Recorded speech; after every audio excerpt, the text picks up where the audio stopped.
So I'm obviously very, very late to this. I'm like more than 12 hours late to this video because I wanted to watch bits of the game. Just bits of the game to see what the hell happened last night. Because I'm not going to lie, I was exhausted. You guys, if you watched my last video to South Carolina when I'm barely able to stay awake. And I'm literally there.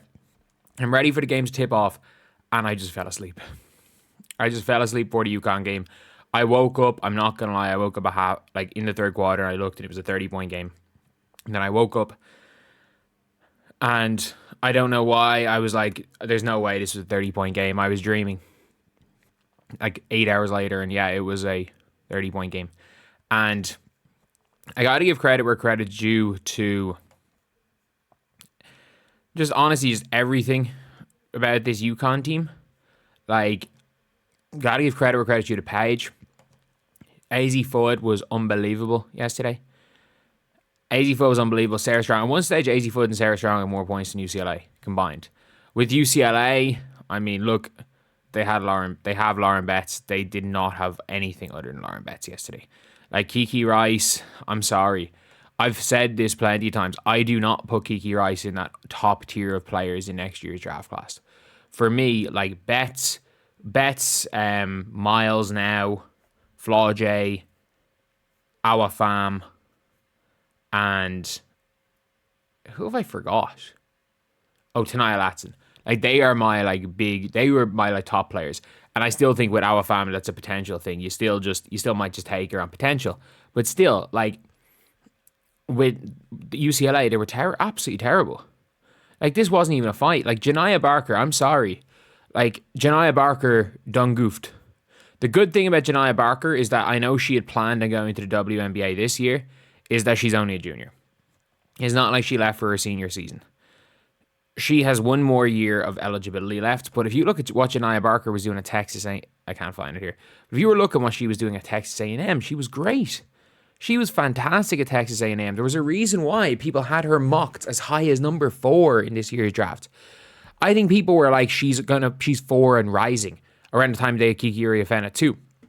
And you're still, like, she's got to just go back to college. Go back to college. Leaving Texas A&M was not smart. But, like, UConn were up so big in this game. They were up big early. It did not even look like there was the other team had a chance. It didn't look like UCLA had a chance. UConn scored more points in the first quarter than UCLA scored in the first half. In the first half, they held UCLA to 22 in the first half. And the way UConn are playing right now on both ends of the floor, this is like do you want to know when the last time UConn won a game by single digits was? Or were held within single digits? Was the Tennessee game. Yes, they were terrible in that Tennessee game. And it was for me, it's like every close game they played this year, we've seen Passive Paige come out. Passive Paige no longer, hopefully, we'll see in the final, hopefully no longer exists. And by the way, as I've always said, if Passive Paige does not exist, we can then start the conversations about Paige Bueckers potentially going into that upper echelon of WNBA guards day one. Do I think she's going to have as good a rookie year as Caitlin? No, despite being older. I don't think so. Do I think in 5 years' time she's going to be as good? No. Do I think she's going to be as good? No. But it's like, that's when we can reopen those debates. Not based on what she's doing against 18-year-olds. We can reopen those debates with her in the WNBA. And with the way she's playing, maybe. And I understand she didn't have the best shooting percentages. Who the F cares? And I mean that. Who the F cares? Like, you have to play a different style when you've got Sarah Strong in your team, you've got AZ Fudd, when you've got a lot of very good players. And, like, this was a near, like, outside of KK Arnold, it's not like the bench did much. And it's just such a good defensive team. They can go big, they can go small, they can play Caitlin at the 1, they can play Caitlin Chen at the 1, or is that Caitlin at the 1? They can play Paige at the 1, they can play Caitlin at the 1, and not Caitlin Clark, Caitlin Chen. And they can play, like, I don't rate El Alfie, but they can use her to go big, or they can go small with Sarah Strong at the 5. Because Sarah Strong is big enough and strong enough, like, that she can compete at the 5, as well as with all the guard skills she has and the passing ability. Like, this has been the best UConn team. I'm not going to say the best UConn team since Stewie, because let's be real, they just messed up 2 years. And it's not like they weren't undefeated the next year and just, I don't know how the hell they lost before the finals. Like, in 2017. Like, South Carolina would have been killed by that UConn team. Like, as good as South Carolina were, they just got, like, what UConn losing was a crazy one. And then the next 2 years, honestly, still UConn were probably the best team in the nation. They just went and messed it up a couple of times. But this is the first time I'm like, in the post Nafisa Colley or Katie Lou Samuelson era. That's probably the best way to talk about it. In the post Fee and Katie Lou era, this has been the best UConn team by a mile. Yeah, it does help when you've got 3 of the last 5 number 1 recruits. When you've got easily the best freshman in the nation.